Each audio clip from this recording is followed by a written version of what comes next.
everybody. It's RSA week, and we're talking about, well, what else? AI security. We'll be back in a minute.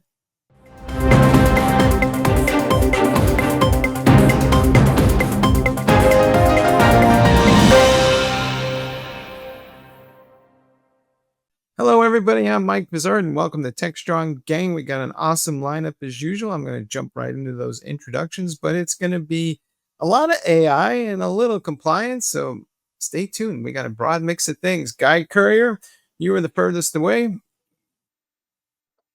Going from outside in. Yes, I'm in Dublin for the Open Compute Project's EMEA Summit, which starts today. All right.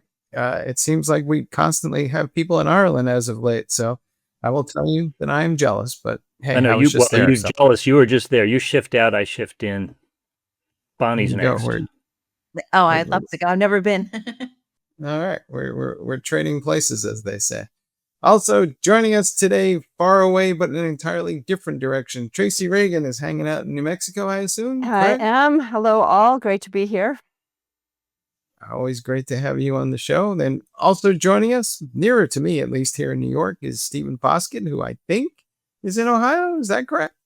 I am indeed currently in Ohio, where we just got a Red Sox player steal home yesterday in the game, which is always a fun occurrence against the Cleveland Guardians.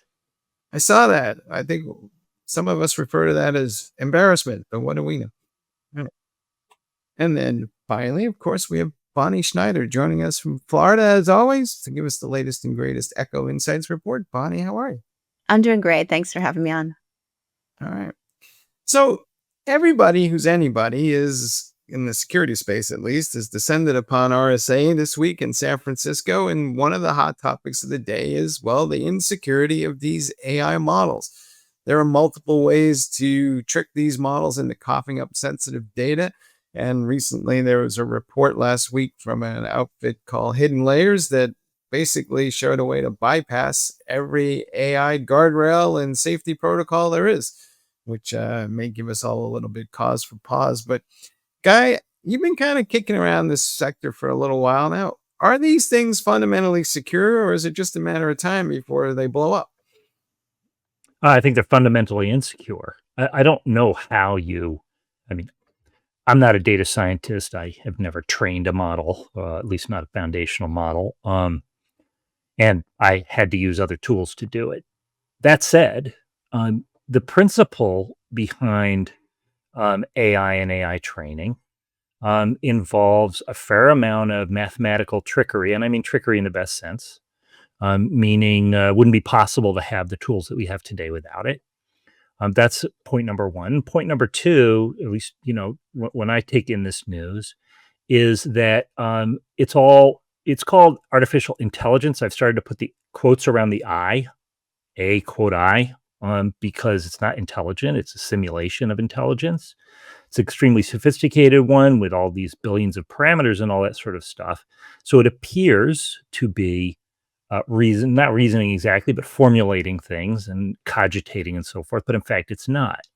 And so any system anywhere forever, including the future quantum systems, are going to be, attacked and exploited, or exploits found one way or another. There's lots of money to be made there. No reason why that wouldn't be done for a system like AI. Okay, so how does that take us to today? The thing is that when these are trained, and when these have been trained, I don't know if there actually can be security elements as part of the training. And so the result is you have this complex system that's been trained that you can't exactly define what it is and what it's doing, only what its outcomes and outputs are. And so these attempts to break it security-wise, whether by black hats or by white hats, in this case, white hats, are inevitably going to be successful in some way or another.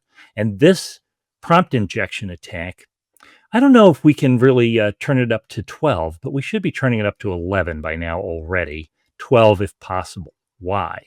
So This particular prompt injection attack, the example that they used, the prompt injection attacks essentially put a very weird, not human input in the prompt and context into the prompt. But listen, it's not a reasoning model. It doesn't look at it and say, oh, that doesn't look like a human put it in. It just takes whatever it took and outputs whatever it's going to output. And in this case, it's outputting sensitive information, like information about nuclear devices, information about biohazards, that sort of thing, the kind of thing that teaches people how to make bombs and stuff like that, that supposedly these systems are supposed to protect against. But because of the weird input put in that a human normally would not put in, the model doesn't know any better. And even though supposedly it's supposed to filter its outputs and say, I'm not supposed to tell you that information, it tells it to you anyway. Why is this so dangerous? I mean, it's one thing, as the example provided, it's one thing to give medical advice when the model is not supposed to give medical advice. It's quite another thing if it's an AI you're using in your enterprise or your secret government agency or what have you, with stuff that can really endanger as little as your own competitiveness or as great as national security. And some prompt injection attack just reveals that to all comers. Tracy, are you comfortable using these things? Because, when I talk to some security people, they'll tell me that these models and agents, they keep a secret about as well as a 5-year-old. And if I've got sensitive data, even exposed through a RAG connection, suddenly my IP is available to everybody? Well, I used to be comfortable with it.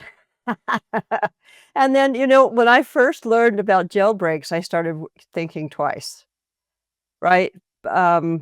Because, I mean, there's actually an application online, I talked about it once, that you can learn how to write good prompt injections or jailbreaks to get into these systems. So we're just so new in this space. I wouldn't say I'm afraid to use it, and I'm not going to. I'm a technologist. I run an open source community. They're going to run down this road as fast as everybody else. We just have to start getting smarter about this. Ironically, I met a woman over the weekend who works for the government and securing these models around nuclear energy. And she's losing, she won't be there in 2 months. Her job is over, her contract's over. They don't want to pursue it anymore. They don't want to worry about it. That's what she was told. It's not a focus for our government. So we're being asked for what's happening is the private sector is being asked to start working on these issues. And sometimes the reason why we have government is because government will work on things that's not profitable. So we find ourselves in a situation now where we are going to really be pushing these technologies, and we don't have a government who's going to be worried about how secure they are. And we have to make sure that the private sector decides that they want to spend money in sorting out how to identify how these jailbreaks or prompt injections are done, what catastrophes they can create, and we don't have it. So it is concerning, and I'm hoping that the private sector steps up and starts spending money on securing these models. And we haven't even thought about, I've thought a lot about the implications of these MCP AI APIs. Because now what we're doing is we are creating, in essence, the beginning of this massive neural net that is really connected. So what if we have one LLM that we're connecting to, or one domain we're connecting to, that's not as secure as the others and can take advantage of that? So we got to start thinking about this. And I don't know if we're going to at the moment, maybe a few years down the road before we get serious about it, when we find out that things are breaking. I'll tell you the part of that really terrifies me is that we have done a crappy job securing APIs, and all those prompts are going across APIs that are fundamentally insecure, never mind the fact that I can hack into the prompt. So it's going to be a whole lot of fun. Stephen, you and I have been around this block more times than we care to admit, but are we incapable of learning? It seems like every time that we have a new and emerging technology, we are unable to process the security implications until, something tragic happens. Well, it does seem like we, in the name of convenience and user friendliness, have gravitated toward a programming model that fundamentally is insecure because, the challenge for this and for SQL injection and many other similar attacks is anytime you have data and system commands mixed together, there's the opportunity to inject system commands into the data. And AI systems are particularly vulnerable to this because they have no wall at all between the data and the commands. Think about it. I mean, how do you use a chatbot? It's right there in the name. You chat with it. You tell it things. Hey, I want you to add these numbers, or I want you to look for a restaurant in this city. That is a mix of commands and data fundamentally. And whenever you mix that, whenever you break those barriers down, there's going to be the opportunity for injection attacks. I mean, that's, as you mentioned, Mike, the origin of so many security vulnerabilities is people putting, for example, SQL commands into the data side and then using some technique to force the SQL system to evaluate those commands rather than evaluating data. And there's very little you can do to stop this, honestly. We've been working on it as an industry for decades. The basics are there. You want to do input filtering, that sort of thing. You want to evaluate the props. The other thing that you could do is you could have the machine learning systems, the models themselves, be more resistant to prompt injection by essentially teaching them what prompt injection is and how to look at it. I've seen systems where you have two different AI models. One of them is tasked with cleaning up data, and the other one is tasked with actually performing the task at hand. The problem there is that the first one can be attacked too. Also, the other thing I think that a lot of people are leaning toward is basically non-chat type AI applications. For example, retrieval augmented generation, or RAG. One of the nice things about that is that you can build a system that is somewhat constrained in terms of what data it will process and accept. The problem is that those are also still susceptible to prompt injection, despite the fact that they are engineered to avoid it. I think we should also point out that the current topic at hand, the reason we're talking about this today, is because this was a company that announced that they could bypass these AI guardrails, and their product is designed to mitigate the attack that they're announcing. So this is, in fact, a marketing exercise from a company. That's the reason we're talking about this. Is that wrong? Not necessarily, because at least we're talking about it, which is a little bit more than we have been recently. I think it's I important. wanted to say one thing. Yeah. No, go ahead, Tracy. I was just going to say it's important that what he just said. What he just said about the fact that we really can't fully eliminate these prompt injections. We can only build smarter, designs. We can build, we can do more training and better system architecture. But to fully eliminate them, it's sort of like saying we're going to fully eliminate open source vulnerabilities. This is going to be with us for a while. Well, that's true, absolutely. And I think what you try to do, just like with open source, or anywhere else, is minimize it to an acceptable level. What I'm concerned about is a relatively out of control market based on foundational models that have been trained on the entire internet, so to speak. I mean, it's kind of funny because we've been talking a lot. I know, Mike, Tracy, Stephen, we've talked a lot about the importance of data in AI and how that has not gotten anywhere near the focus it should have. That includes, obviously, the training data.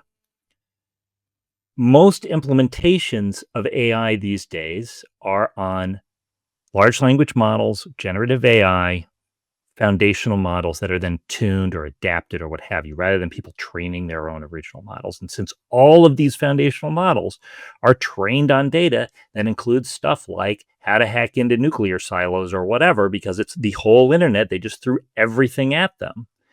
That fundamental vulnerability won't go away unless those models are retired or replaced with ones that don't have that. And that's just one step.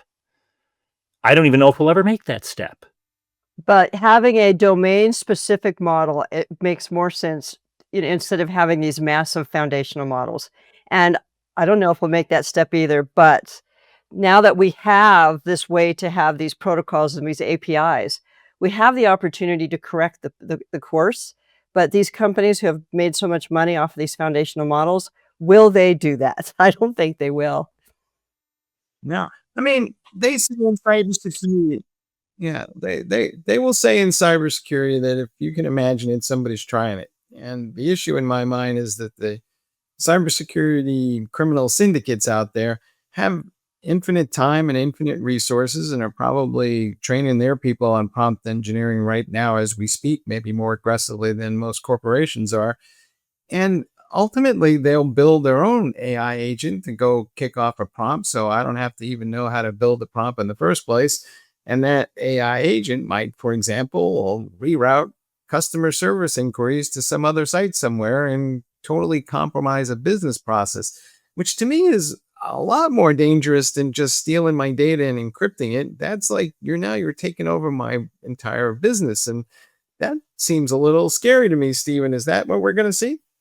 Well, it's a really good thing that we're not talking about laying off government workers and putting AI in at place of them to process all government actions. And I mean, yeah, that's terrifying. And it's frankly true. And like I said, you cannot eliminate this threat. And so the only way to reduce this threat is to attack it straight on and to make sure that you are, doing the things that need to be done. I like Tracy's idea of specific, specially fine-tuned models.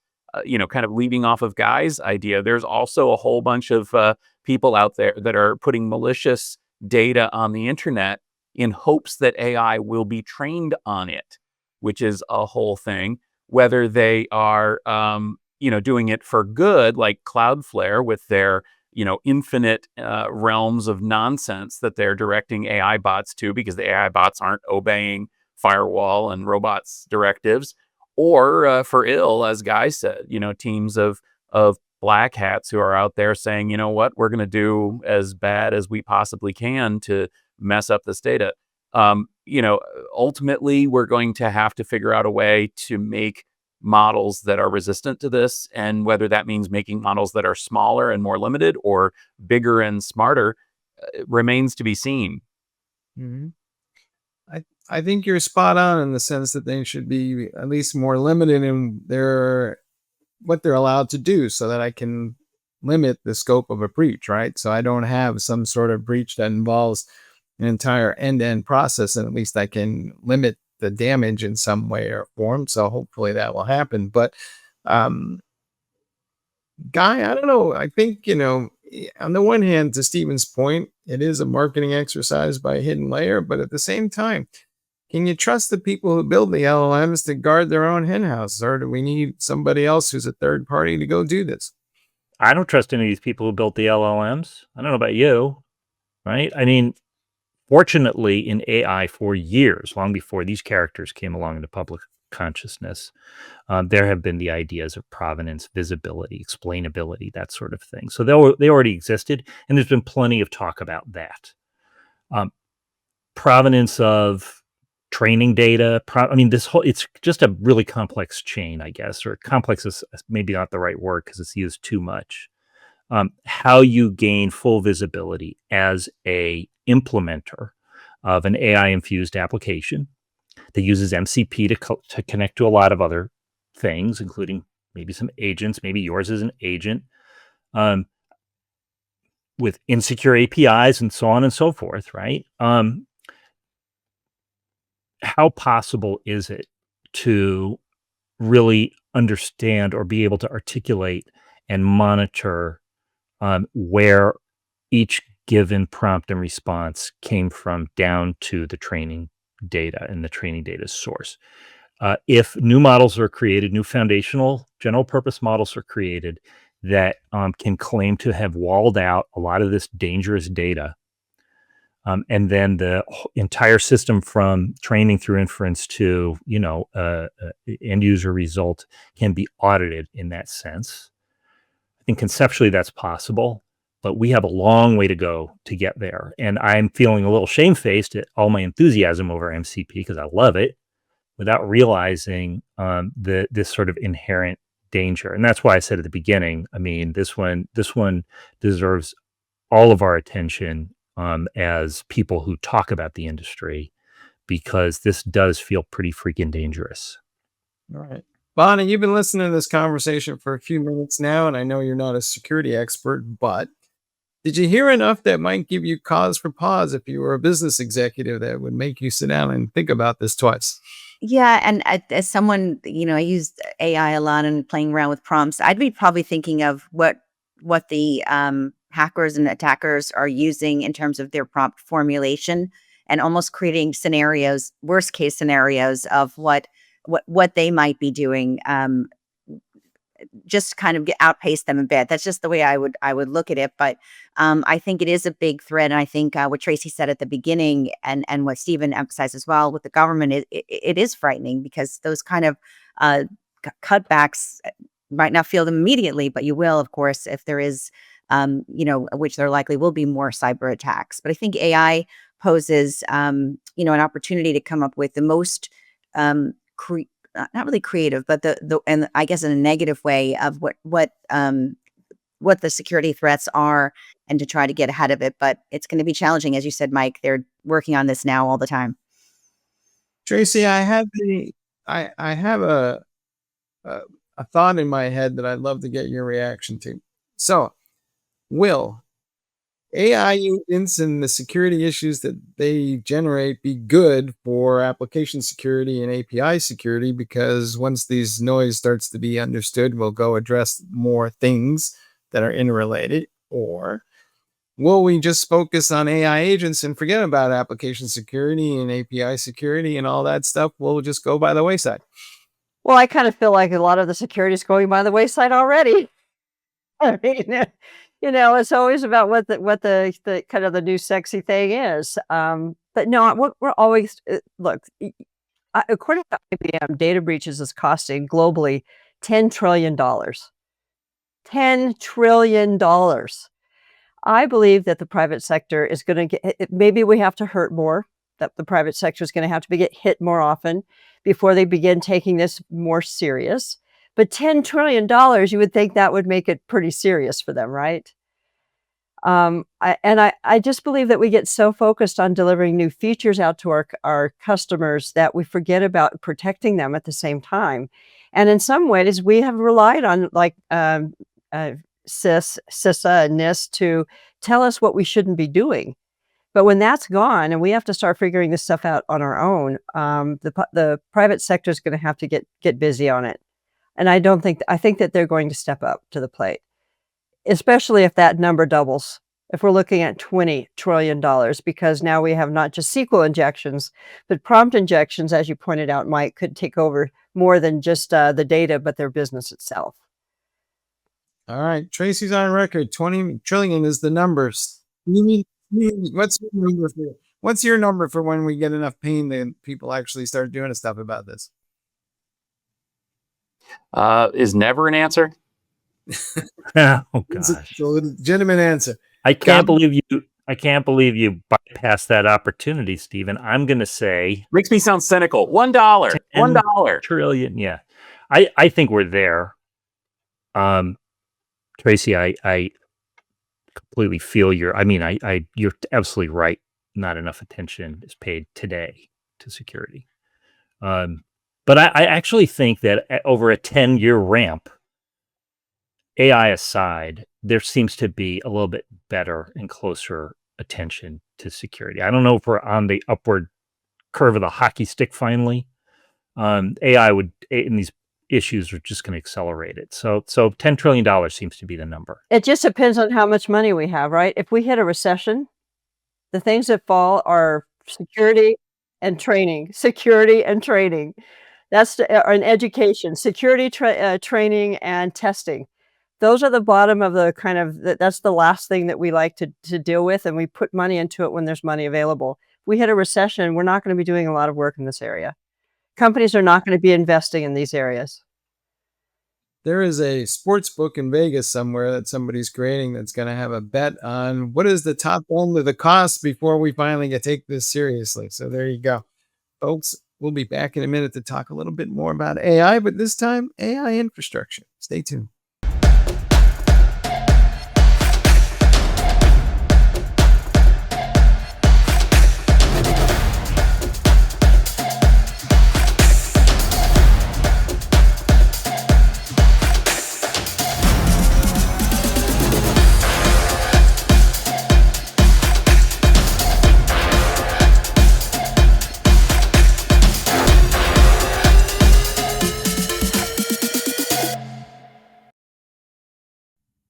Hey folks, we're back and we're going to talk about, well, the infrastructure that makes all this AI stuff works, because our friends over at Tech Field, they had was that a 4-day event on AI infrastructure? Is that a record for you guys?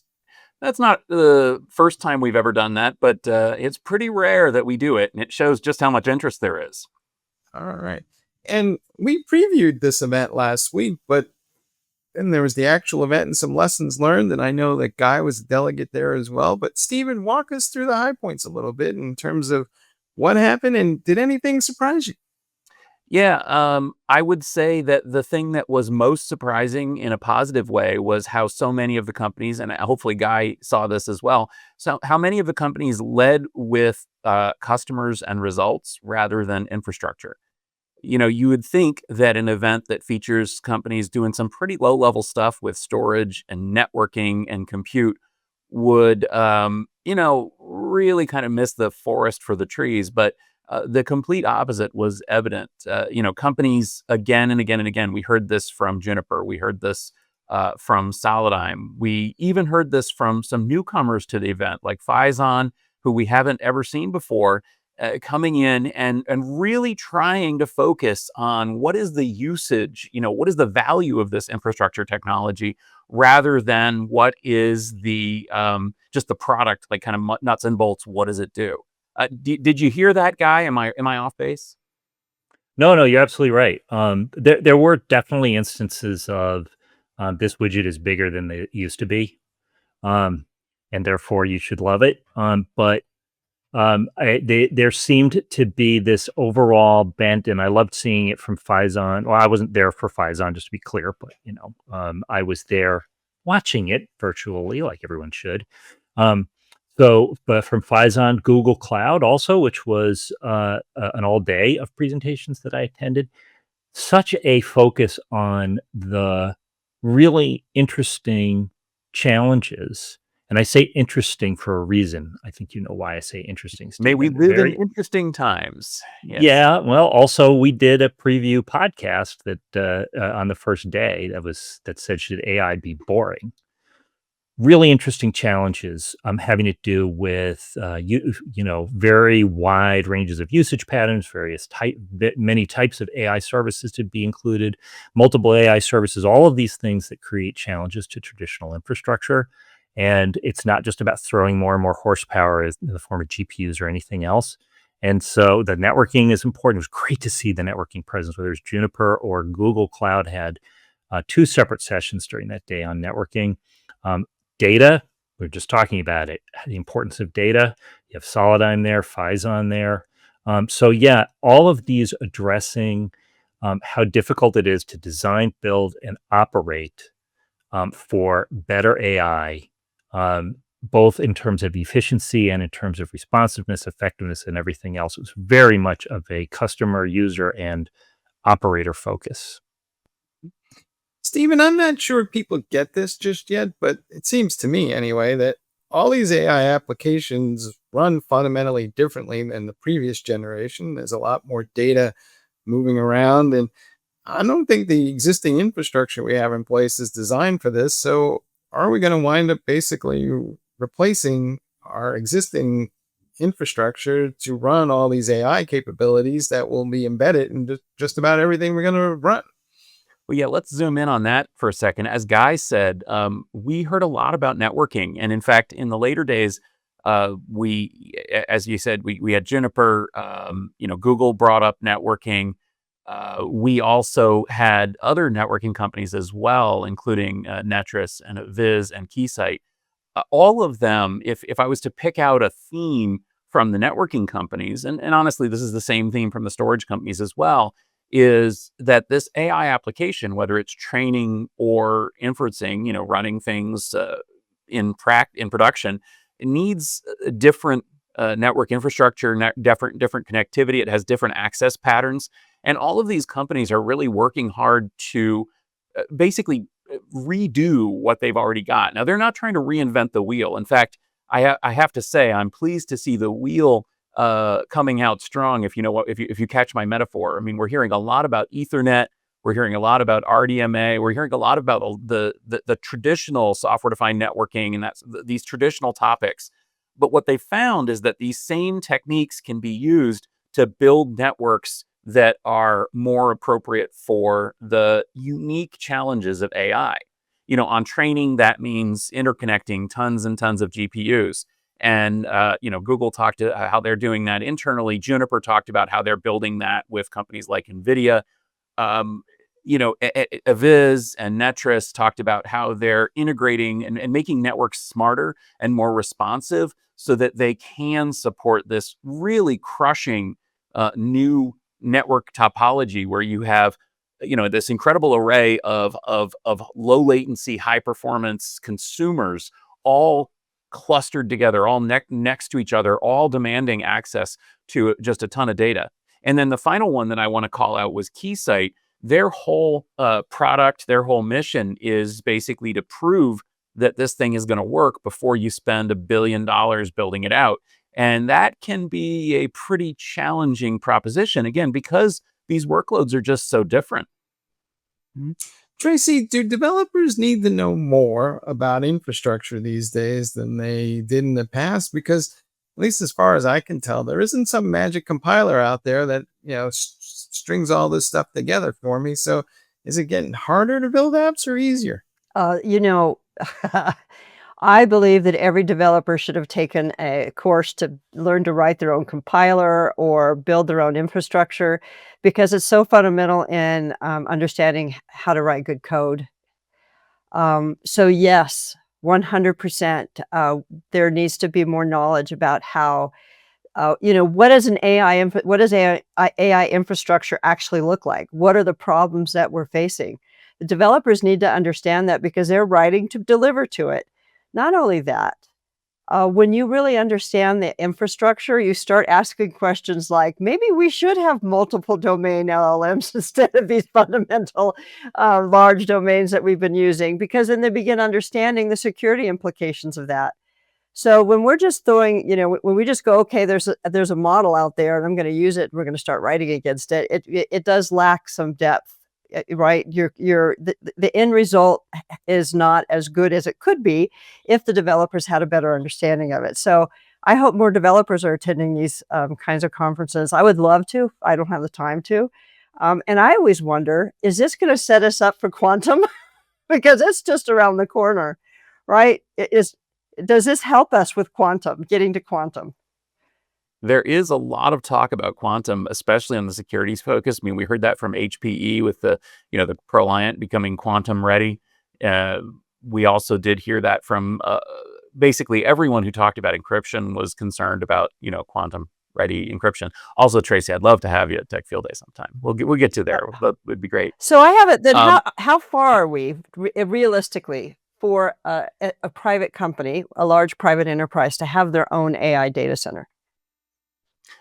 I think that the point that was made by some of these companies is we are there.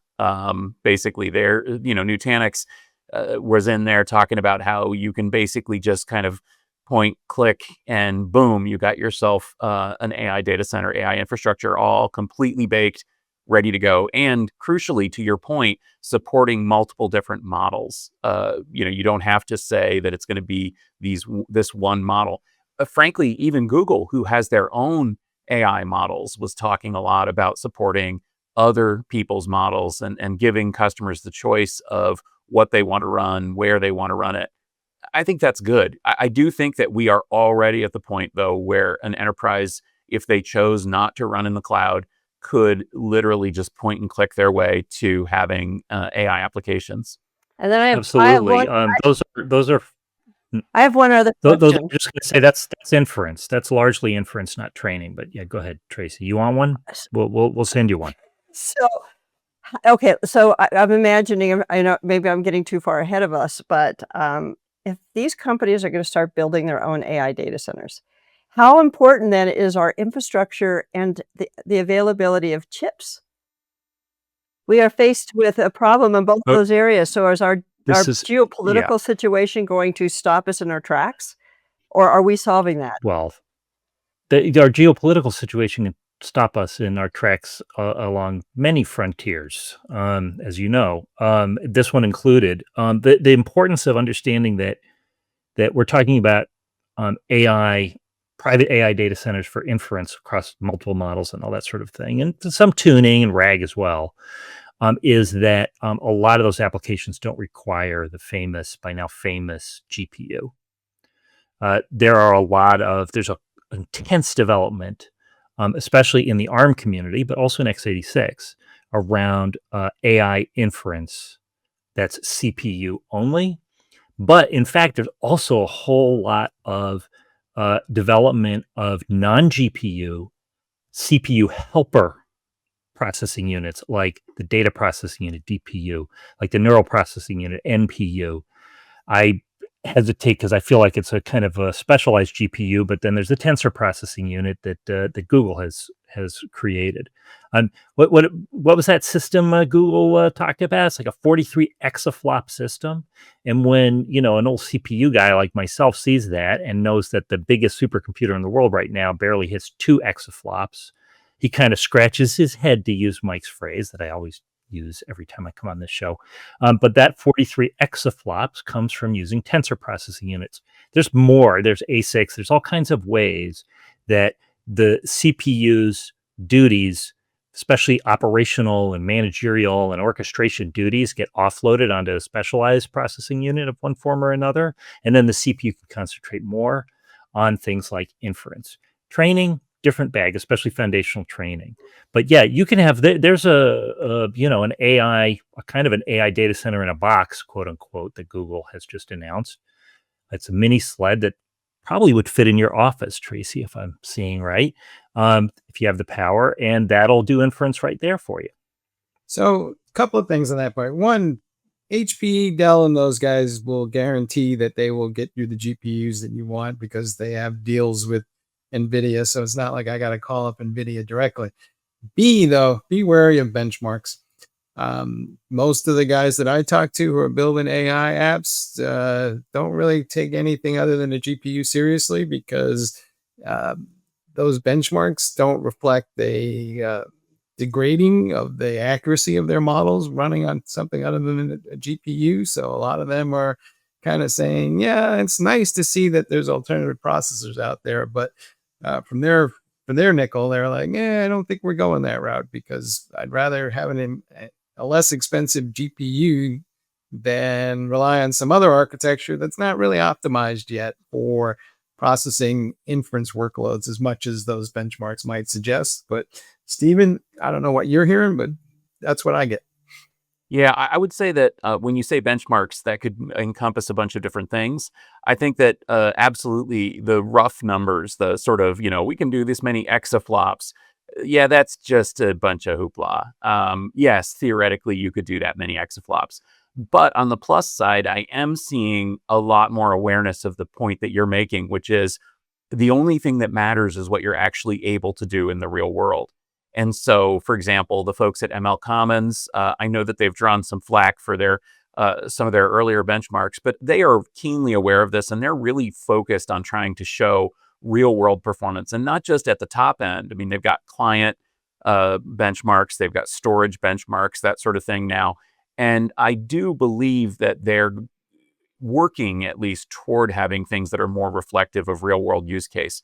But we also heard as well, to Tracy's point, that, and this kind of rhymes there, that the challenge is that developers are developing with an expectation of a level of performance that may or may not be able to be met on different platforms. If all your developers are developing toward CUDA, then it really is not practical. Even if you can run it somewhere else, it's not practical to run it somewhere else.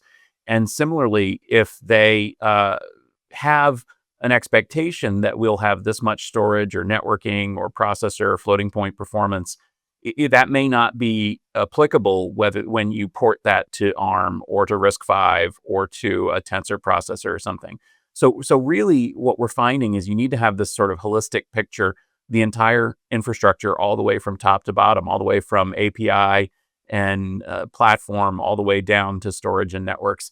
And ultimately, that's the only way to know that something's working, which is why some of these pre-baked platforms, like you mentioned from companies like HPE, as Guy mentioned from companies like Google or Nutanix and some of these others, that can make a lot of sense because essentially they're not delivering infrastructure so much as they're delivering a proven platform that can run this or this or this at this rate. And maybe that addresses some of this concern. Maybe. Ultimately, though, I think organizations need to figure out how they want to structure these teams because, when I talk to folks, there's a debate going on. Some of them are saying, the IT ops team is going to take over AI inference and manage it just like anything else. Other folks are saying, we're adding IT ops folks to our data science teams, and those guys will run this whole thing. I don't think there's a right answer there, but one thing is for certain, folks, the infrastructure you have today isn't going to hold up for tomorrow. We'll be back in a minute. Discover Techstrong Group, the epicenter of tech innovation. We're your go-to for reaching IT leaders and practitioners worldwide. Our secret? Impactful content that sparks awareness, engagement, and top-quality leads. With us, you'll access editorial websites, streaming videos, virtual events, custom content, analyst research, and more. Join our satisfied clients. Let's revolutionize your tech journey. Contact us today and tell your story to the world in the most powerful way with Techstrong Group. Welcome back to the Techstrong gang. Well, since this day and this week is all focused on security, I decided to talk about sustainability and cybersecurity, and perfect timing. Hitachi Vantara's VSP1 really does combine both features in their platform. So let's take a look at a video I did kind of explaining it and the features and its connections to ESG. Cybersecurity and sustainability. Both are critical, urgent, and now they're converging across enterprise IT infrastructure. Hitachi Vantara recently introduced its Virtual Storage Platform 1, or VSP1.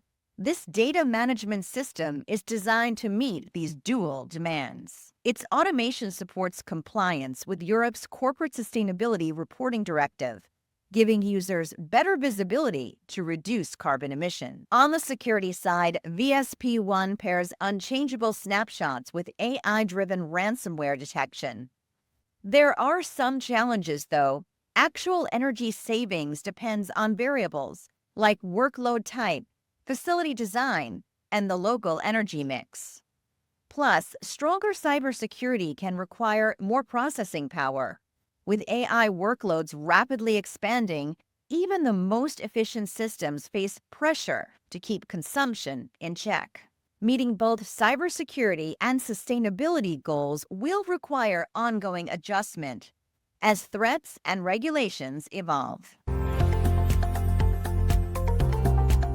So this platform is built to meet Energy Star standards. And another interesting factor about it is it's also designed to have a longer life and be more upgradable than previous editions. And it's 40% more sustainable. That's the claim of it. So it has a lot of different features, AI driven, more efficient, and an autonomy where it knows when to switch energy sources. It knows when to become more aware of carbon emissions as it goes. So an interesting feature, and I thought it would be a timely thing to talk about today. So all of these platforms are generating now sustainability data reports, and it's another flavor of the telemetry data that the machines kick off. But Stephen, is it your sense that maybe cybersecurity criminals are going to go after that data too? Because, well, I can learn a few things about your data center environment from.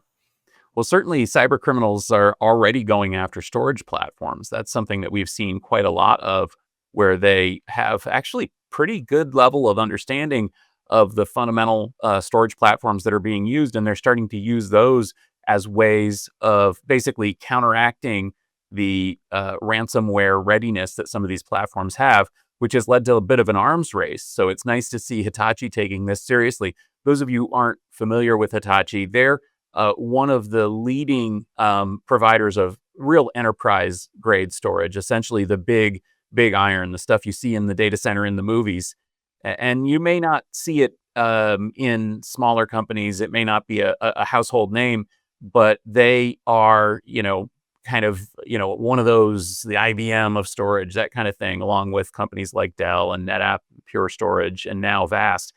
And all of these companies are trying to basically evolve their systems to be more cyber ready, but also to be more green, to Bonnie's point.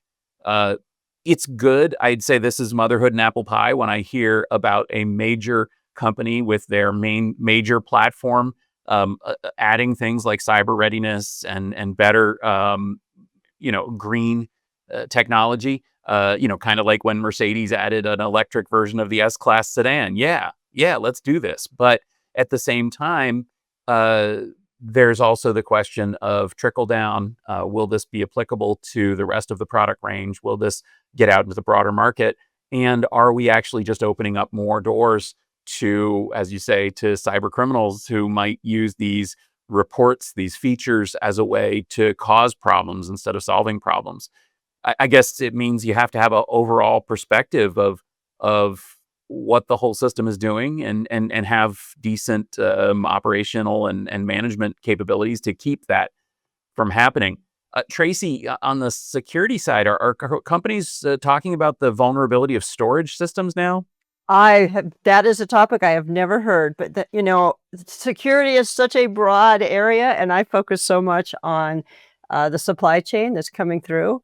No, I have not heard that. But I wonder with topics like this, it's great that we're seeing more efficient CPUs, but we just got done talking about NPUs and GPUs. So is this technology going to be relevant for NPUs and GPUs in the future? And certainly CPUs is a good place to start, because most everybody who's running a machine at home, I never turn off my computer. Never. I don't even think about it. I just walk away. I might turn off my monitor, but I don't turn off my computer. So yay that that's happening, but how does that apply to the next generation of computers that we're building?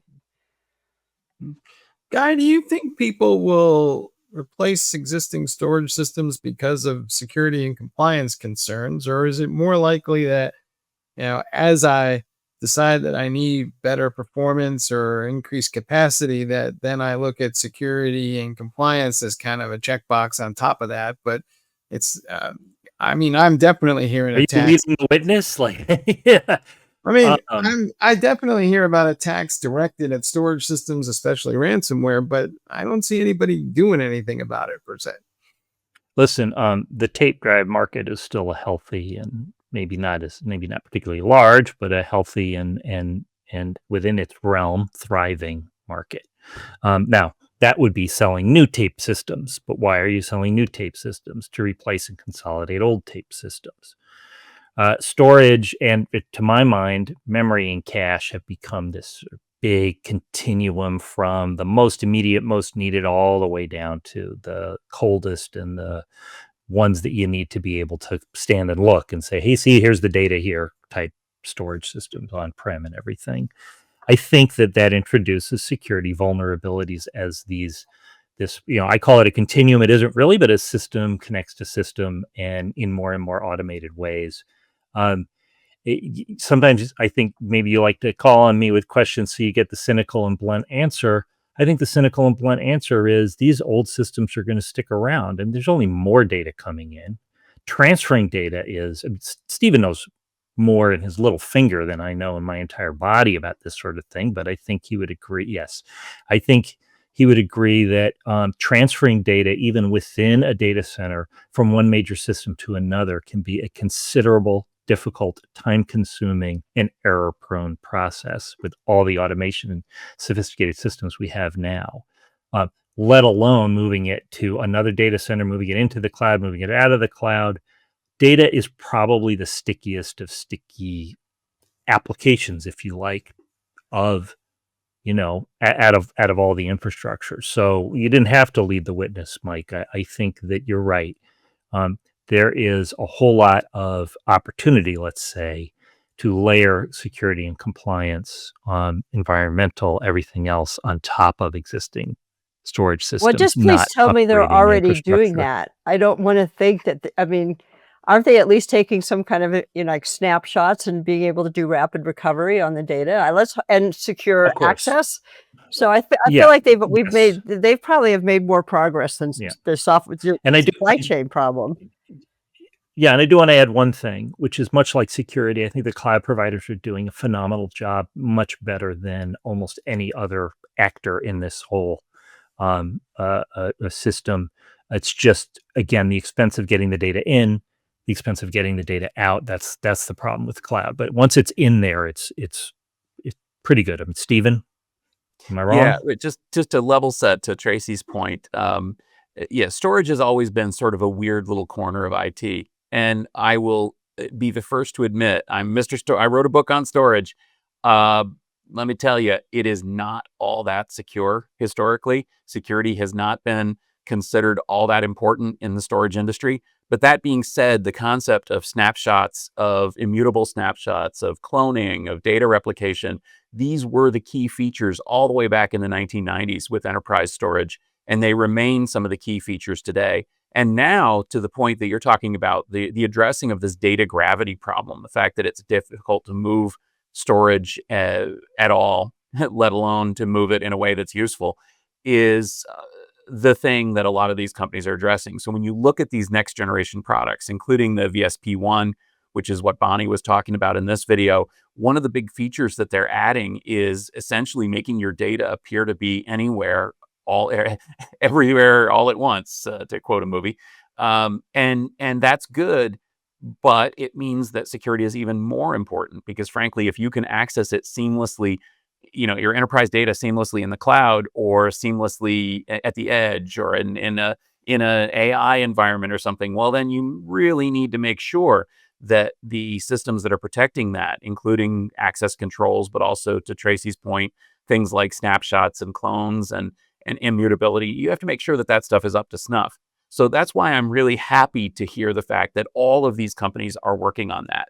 And I can say that with confidence. Every enterprise storage company is keenly aware of the challenges of access in this sort of hybrid cloud world that we live in, and also the fact that there's a lot of ransomware and data exposure and data leaks and that sort of things that we have to be aware of. So even as they're building these systems to be bigger, badder, stronger, faster, they're also trying to address the cybersecurity issues. And it's also exciting, as Bonnie said, that they're working on addressing the green aspect, because that has never been a priority at all. You run these things at full tilt, and who cares how much power they're using? Well, the modern world needs that too. And so, again, it's important to see the companies addressing. All right. Well, I'm going to say this and close this out from here. But honestly, more than 30 years ago, one of the first things I ever learned about IT was nothing good happens when you move data. And here we are still talking about it 3+ decades later. That was a wise person who told you that. And there's going to be a lot more data to protect and move around and store with AI. That's going to be massive. Hey, Tracy, I know you're closing that, Mike, but Tracy, are developers thinking about moving to the data? I mean, is that a paradigm? I don't think so. No. Yeah, I didn't think so either. No, I would not think that. All right. But just like the economy, it's all about the data at the end of the day. So folks, think twice about that data, where it is and how it's stored, because the bad guys are after it. I want to thank everybody. It's all about the chips. We got a problem with chips.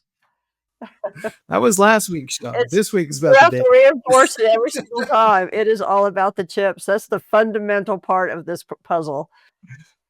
All right. Sounds good. Hey, everybody. Thanks for sharing your insights today. And thank you all for watching the latest episode of Techstrong Gang. You can find this and other exciting content coming up right behind us on techstrong.tv. Please stay tuned. And until then, we'll see you tomorrow.